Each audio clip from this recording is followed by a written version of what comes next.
This is the Ms.FitVegan podcast, episode 537. The holidays are a very difficult time, whether you have an amazing big family or you have a fucked up small family or you have a half incredible, half fucked up medium-sized family or you have no family. The holidays, or you have family you don't talk to or they don't talk to you, they hate you, you hate them. The holidays are tough, man. Throw in that you're raw vegan. Fuck. So listen, I want you to know that, what was that? Whoa, I can't even replicate that. I'll have to listen back. I want you to know that, It's gonna be tough whether you're raw or not, so you might as well be raw. And let me just tell you a story about what just happened with me, okay? So today's been a really difficult day. I've been crying a lot because I just wanted to die, to be honest. And I'm definitely not suicidal, and I have a very, very, very important life purpose, which keeps me alive.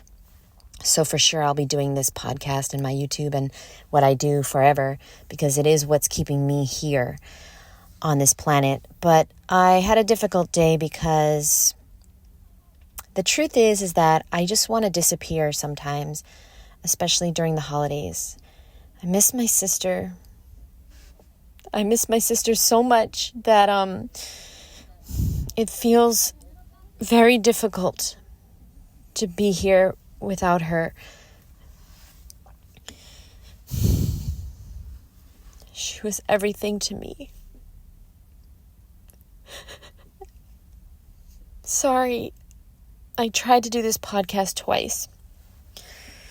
She was everything, and she was my everything. She was my world. She was my reason for everything. She was my reason to go to work and make money. She was my reason for being healthy. And I don't think about her too much, and then I'm fine, but it's the holidays, and I lived for making her smile, so the holidays were a big deal. And I remember a long time ago, back in the day when I had no money, like when I was like 14, 15, when I had just started working and I was making I think it was $5.25 an hour. That was minimum wage when I was a kid, when I was 14, and I was selling packaging tape. I was a telemarketer at 14 selling packaging tape, and I was fucking so good. And I lied about my age to get that job. But anyway, the point is that, I remember spending $1,000 on Christmas gifts. And do you know how long it took me to fucking make that money? I saved for half a year. And I bought her $1,000 worth of gifts. And I remember she was crying because she was so happy. My sister used to cry tears of joy a lot. And I never forgot how happy it made her. So then every year, after, I made such a big deal about Christmas, her birthday, and any holidays. They were always special because she was really special, and I just wanted her to be happy. She had such a horrible life, and this is not even what the podcast is about, but this is just what's going on with me in my life. So, anyway, I just wanted her to have some relief from her life. And, it got difficult, at the end of her life because, I couldn't buy her certain things anymore because she couldn't do anything. So I couldn't buy her, coloring books and arts and crafts stuff that we could do together because she couldn't do any of that. But I remember her last birthday, I bought her these really rare Care Bears that you can't really find anymore, and the ones that she didn't have in her collection, because she had all the Care Bears, but these were like the cousins, and like they were really hard to find, and she was so happy. And she couldn't do anything, but she could just have stuff. So I just tried to find stuff that she didn't have because she had a lot. Okay, long story short is that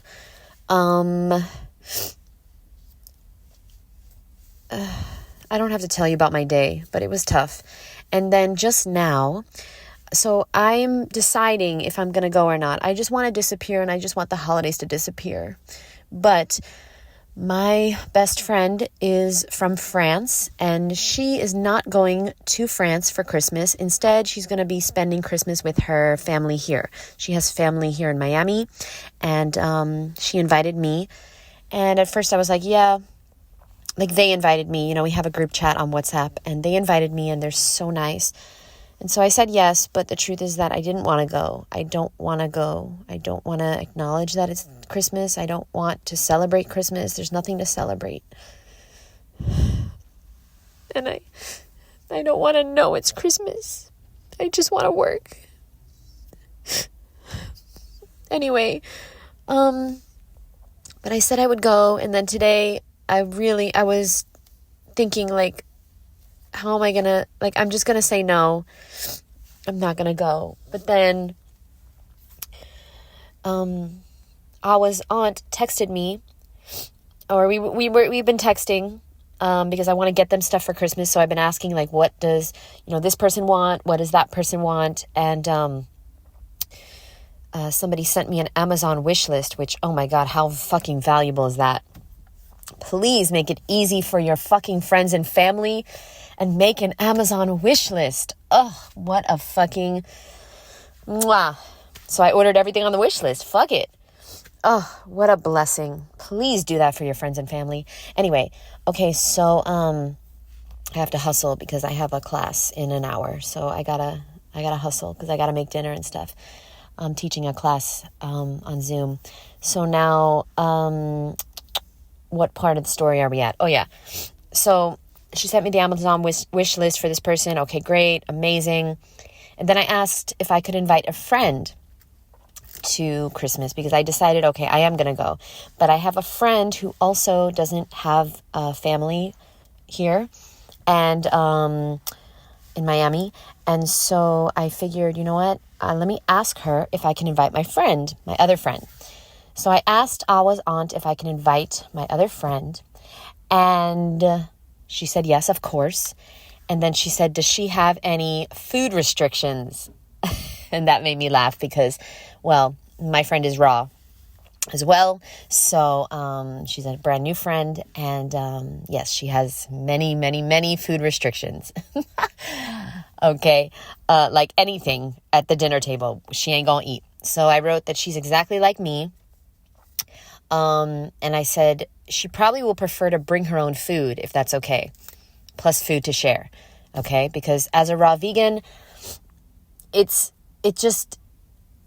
we prefer to bring our own food. So if you're listening to this and you're not a raw vegan, I want you to know that it's not a burden. It's not a hassle. We prefer to bring our own food. But the Awa's aunt wrote back, she doesn't need to bring food. There will be vegetables and fruit here, but thank you. So when I read that, I took it as like, she fucking wants to bring her own food. Like, I want to bring my own food. We were talking the other day, the same thing. She was like, what should I make you? And I'm like, no, I'll bring my food. I would love to bring my food because the truth is that I would like to go and see these amazing people and yeah, I don't really want to acknowledge Christmas, but these are amazing friends and I would like to be around them. I don't always want to be alone. I'm alone all the time. And so it is nice to be with other amazing, kind people, and maybe we'll play Uno or something. And, even though I'm going through quite a difficult time right now in a lot of aspects of my life, but it's nice to connect, okay? So now, the other day, she was like, so what should I make you? Or like she goes, you don't have to bring any fruit or vegetables. I'm going to have them here. And the truth is that I prefer to. Like all raw vegans prefer, because then we know we'll have our own food. We'll be full. We'll have enough food. It'll be ripe. You see, like people don't know, and it's not her fault. Like people don't know when stuff is ripe. So I have gone to events and like gatherings and people have fruit for me and it fucking sucks and I don't want to eat it. And then I feel rude, but it's not ripe. It's gross.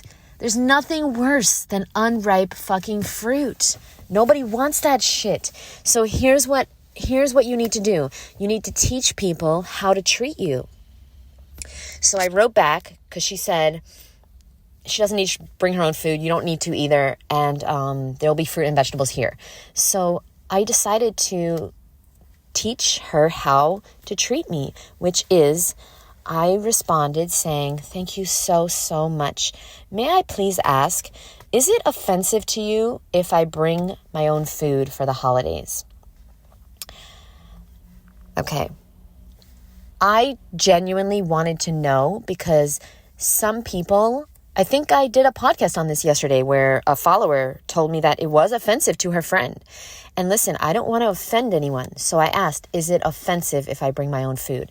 And you know what she wrote back, guys? And I thought it was offensive the way she said that. She wrote, you don't have to bring your own food. So I read it as, you don't have to bring your own food. I got food for you. Okay, I read it as, I don't want you to bring your own food. But guess what she wrote, guys? Absolutely not offensive. It's so nice of you, but I don't want to bother you. That's what she wrote. And it's like, oh my God. You see, communication is so key. Please learn some communication skills. Okay? Men are from Mars, women are from Venus are like, this is like the best book I've ever read on communication, but there's Nonviolent Communication, which is another great book. And basically, we don't know how to communicate with each other. And so if I did not ask that question, which, was a little difficult, is it offensive? Like if I had just let it go and thought, oh, she doesn't want me to bring my own food, then I would have shown up. She has fucking carrots and unripe cantaloupe for me. And I have to sit through this dinner, starving, upset, feeling like a weirdo, feeling like, there's something wrong with me, being hungry, being upset, being sad and lonely, missing my family, missing my sister. And it's like this whole thing could have been avoided if I would have just set my boundaries and asked questions and asked, is it offensive? So listen, this holiday season, I want you to ask, can I bring my own food? I really prefer that. And if they say, no, you don't have to, because they will say that, then you say, is it offensive to you? Is it offensive if I do? Because I really prefer to. Teach people how to treat you. Speak up for yourself. A big part of being healthy and being raw is learning how to speak up. It's taught to us that we should not speak. I don't know about you, but as a child, I was taught that I should be seen and not heard. I was taught never talk back. If you talk back, you're getting fucking beat. I got beaten. I got hit and abused for speaking up for myself. I hated meat as a kid. And I said I don't want it. And I got hit. And then I was lactose intolerant. And I said I don't want to drink milk because my stomach hurts when I drink milk. And I got hit. And I was taken to the doctor. And I was given medication that I had to take every single morning and every night in order to drink milk. They made me drink a cup of milk every fucking morning in addition to my cereal milk and every fucking night with a pill. And God only knows what this pill was. But I was forced to drink cow's milk. And one night, so I hated meat as a kid. I liked chicken, like fried chicken, but I hated like steak and like burger meat, like ground beef. So one night, I was living with my grandparents at the time, and my grandma found a napkin full of like London broil in the garbage. And it was my London broil that I was sneaking, that I wasn't eating, that I was pretending to chew, and then I spit it out. And I got punished really, really bad. And I learned over and over and over that you should never stand up for yourself. Because if you stand up for yourself, you might get fucking beaten. You might get your fucking jaw broken. You might get horrible, horrible welts and scars on your body. I have scars on my body from being beaten.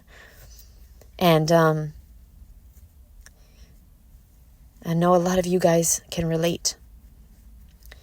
And now you're an adult and you don't know how to stand up for yourself because you were taught not to. So what the fuck am I supposed to do? Nobody teaches us that all that stuff was wrong. We were raised wrong. We were taught wrong as a kid. A lot of us. And we have to reparent ourselves. So anyway, this book that I'm reading, and I'm going to be doing a book club with, it's absolutely incredible. And it's called Calling in the One. And it is for people looking for their soulmate, but it's mostly for people that want to heal and want to release trauma and want to become their best version. And I definitely do. And I want to be open to love. And I have never been in love. And I haven't been open to love. Ever. Yeah, I'm 39. I've never been open and receptive to give or receive love. Because, again, I was taught things in childhood from just watching my mom. Watching people in my life that were open to love, and it destroyed their life. And I loved my sister. I loved my grandpa. I loved my mom, and I love Awa, and I have loved people before, but I have not been in love because I've never been open to it. So this book is definitely going to change my life. I've read it once, and now I am going to reread it. I just read it. I just listened to it on Audible in the last 2 days. And now I ordered the book. I have the book, and I'm going to be doing a book club with my private community. And it's for anyone. It's not just for single people. If you're married, it's going to help you to strengthen the bond between you and your partner. But mostly it's about you. Calling in the one. Spoiler alert, you're the one. So if you're interested, pick up the book or get it on Audible. But what we're going to be doing together, okay, whether people want to or not, fuck it, I don't care. Quit the fucking group. What we're going to do together, because it's that fucking important, this shit. What we're going to do together is all the exercises because, all these self-development books are great, but the value is in, at the end of the chapter, there's always an exercise, right? And unfortunately, I know you're just like me. We're all the same. What you do is you listen to the book or you read the book and you never do the exercises. You never do the prompts. And every week, starting on January 1st, me and my private community members are going to do the prompts together. So you can do this alone, but it's way, way, way easier to do it with other people. And you'll do it because we're going to do it together. You don't have to share, but we're going to physically write out the answers to the questions together on Misfit Mondays, starting on January 1st. And the thing is that, you can share if you want to. I'll share all my answers, and I'm assuming many people will share, but you don't have to. Nobody has to share if it's too much, if it's too personal, because it is very personal stuff. Becoming your greatest version is not comfortable. It's not easy, and it requires you being authentic and vulnerable, and that is very scary, very, very, very uncomfortable. I should know. This podcast, I haven't even really discussed the innermost details of my life and how I feel and what I'm going through, but I've given more information here than anywhere else, of course, on YouTube or Instagram. You can't really talk about your real life or your real feelings on there. You can, but it's very difficult. So here on this podcast, I've been the most vulnerable I've ever been in my life, and it's been so difficult. And I want to say thank you very much if you're here listening to this. Don't feel bad for me at all, because I have an amazing life. I have such an amazing life that I actually prayed for, because I prayed that my mom and my sister would die before me. I could not take a chance to know what would have happened with them if I wasn't alive, because I took care of them. I mean, my sister, her whole life. But my mom was alive before I was born. My mom had me at 45 years old. And the truth is that her life was a fucking mess before she met me. Her life was a fucking mess. And I wish I would have done that interview with her. I was planning on doing a Zoom with her, and I never fucking did. But she will tell you, she was married 5 times. She had so many abortions, and she was arrested. She was on drugs. She was alcoholic. She was a prostitute. She was all these things, She got arrested for the first time when she was 16 years old. Okay? And she got married at 17, and then the guy was so much older, and then he got fucking in trouble because he didn't know she was under 18. She lied. And funny, my mom lied about her age to get married. I just realized I lied about my age to get a job as a packaging tape telemarketer. Interesting. Anyway, this podcast is long enough. I want to say thank you so much. And please get clarity and communicate and set your boundaries this holiday season. Life is hard enough without having health problems, extra weight.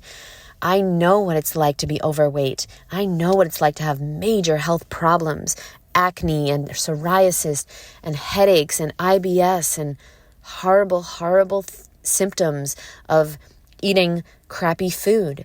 And you don't deserve that anymore. You deserve to come out of this holiday season better than when you came in, and you can do it. I'm eating raw 100% of the time, 365 days a year for the last 13 years. I promise you, if I can do it, so can fucking you. I promise you. All right? Understand me. If I can do it, I had no reason to believe that I could do it. Sorry, I gotta get to the store because it's running out of time here. I gotta get home.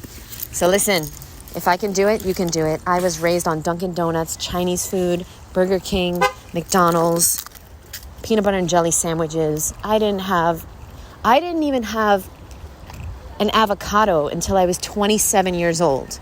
Okay? So I promise you right now, if I can eat raw vegan, you can eat a healthy vegan or 100% raw vegan diet during these next 2 weeks. Do me a favor. Write to me in 2 weeks. On January 1st, I want you to write to me and tell me how successful you were, okay? By the way, that's the day that the contest is over. So if you are in the 31-day raw food challenge, then I know for a fact that you're staying raw. And I'm proud of you, boo. And I will see you in the next episode. I'll leave my email below. All right. Bye, boo.